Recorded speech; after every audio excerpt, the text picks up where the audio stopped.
All right, everyone, we're going to check out Water's Edge. Water's Edge is the newest area that they are starting to build, kind of northeast of Shady Brook, south of Eastport area.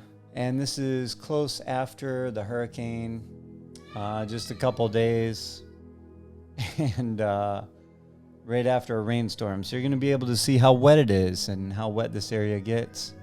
Now, here's the thing about that. Obviously, once they get the drainage and all that stuff done, it will not pool like this. So take it for what it is. It looks like this now, obviously, but when the neighborhoods and when they actually have these built out, it's not going to look like this when it rains. However, I will tell you there is a crappy situation, pun intended, in this area.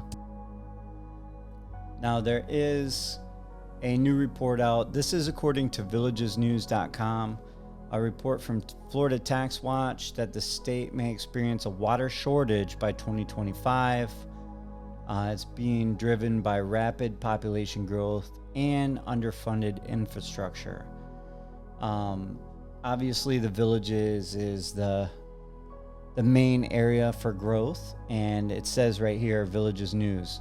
The Villages is the main epicenter of growth, and the communities which support the Villages have been feeling the strain of rapid population increases. I can tell you, Ocala, which is just north, they're building 2 new elementary schools and a new high school at least within the next couple of years.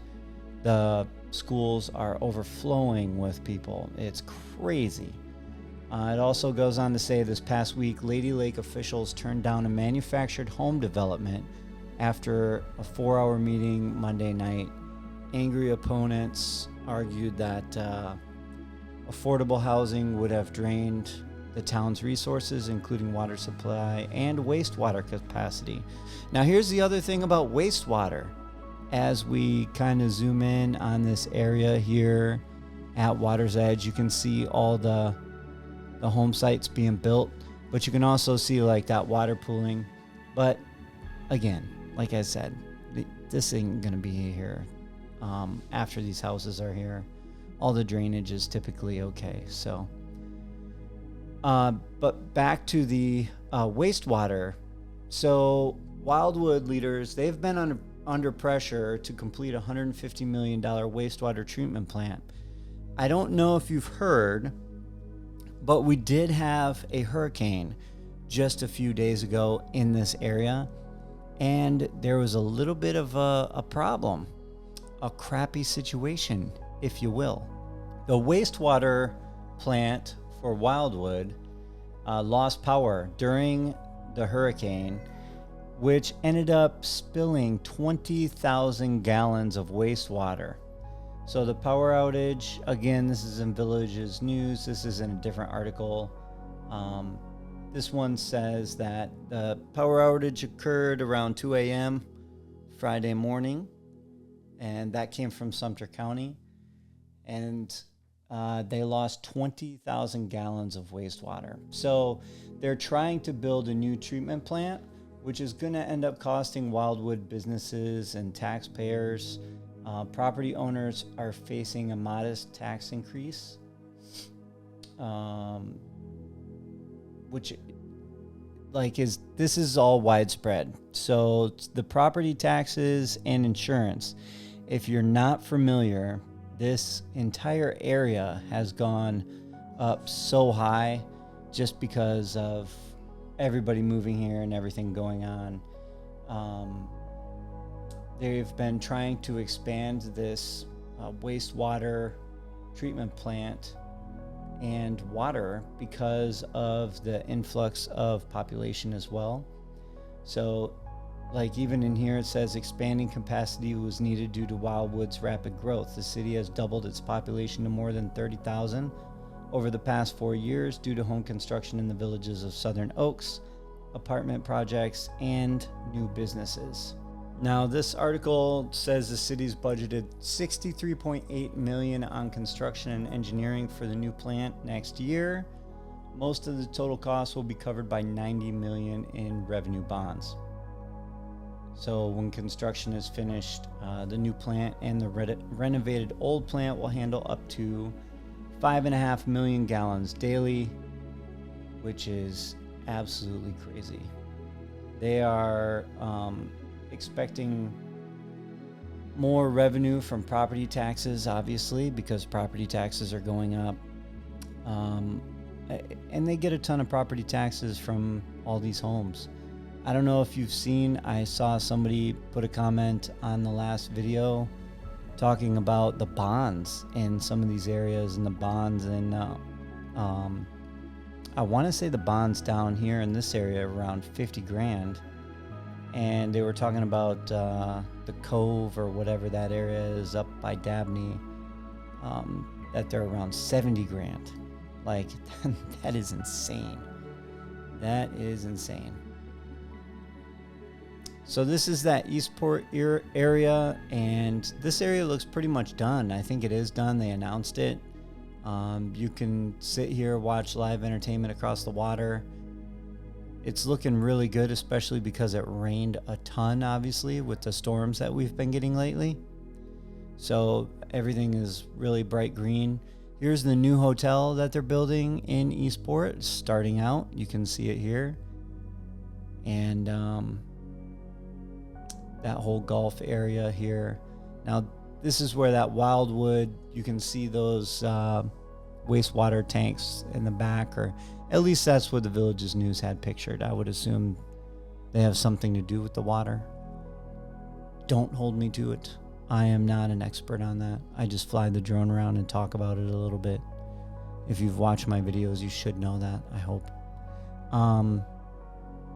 A lot of lots over here in Eastport. This is not Water's Edge, obviously. This is north of that road there. So this is, I will tell you 1 second. This is that Central Lake, Bel Air. Oak Hollow kind of runs down into here. I can't see the property lines or the neighborhoods, but I would suggest this is probably either Oak Hollow or LaGrange. I still don't know how they say that, but one of those anyway. And then back looking at Eastport, you can see those nasty clouds in the background there. I had to wait for them to fly over and move. It was raining out pretty good before I could take the drone up, because I obviously can't fly in the rain or low-hanging clouds for that matter. This is one of the pools they're building. Just kidding. That's one of their buildings. Don't write me hate mail for that.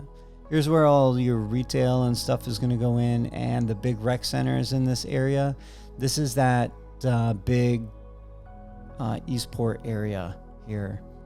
So you saw the softball fields. I would imagine they were pretty wet, but they are coming along quite nicely. This area is looking good. Like I said, super green because we've been getting a lot of rain lately with the storm and everything going on. And then this is that Water's Edge side again here. You can see the massive construction down here. There's a lot going on in this area. They are finishing up Shady Brook. Well Point is almost all built out now, at least with the houses. Quite a bit going on. And they are moving along. I know it doesn't seem like they're building as fast, but in all honesty, I think they're building the same pace. It just sometimes it seems like they slow down because they're doing infrastructure stuff, and you don't see the houses being put up as fast. But probably in 2 weeks, Water's Edge will be completely filled with houses, or at least the foundations. You can see where some of the infrastructure here and the materials got washed away or blown away in the hurricane and kind of rolled away. But other than that, I didn't see a whole lot of damage down here. I will tell you from my perspective, the difference between the two hurricanes that we got in this area this year is the first one had a lot more rain. I think that one was Debbie. And Helene, this one had a lot more wind. I was on the food trailer trying to do some things with the hood and stuff. And this was before the hurricane even came in, and it was already quite windy. And there was a lot of trees and things down in this area. The ground, what happens is the ground gets so wet, and then the wind will just blow the trees and stuff right over. So it's pretty interesting. A lot of devastation on the coast, on the Gulf Coast, especially Crystal River, Clearwater, a couple of towns along that the Gulf Edge were just decimated. I saw they had over 2 feet of water in Crystal River and in Clearwater. So a lot of storm surge with this, which is what they talked about. The meteorologists and the weather experts were talking about that before the storm came in, and that it was going to be a huge storm surge. So it definitely was, and a lot of wind, like I said. It came through in the middle of the night. Luckily, we didn't lose power.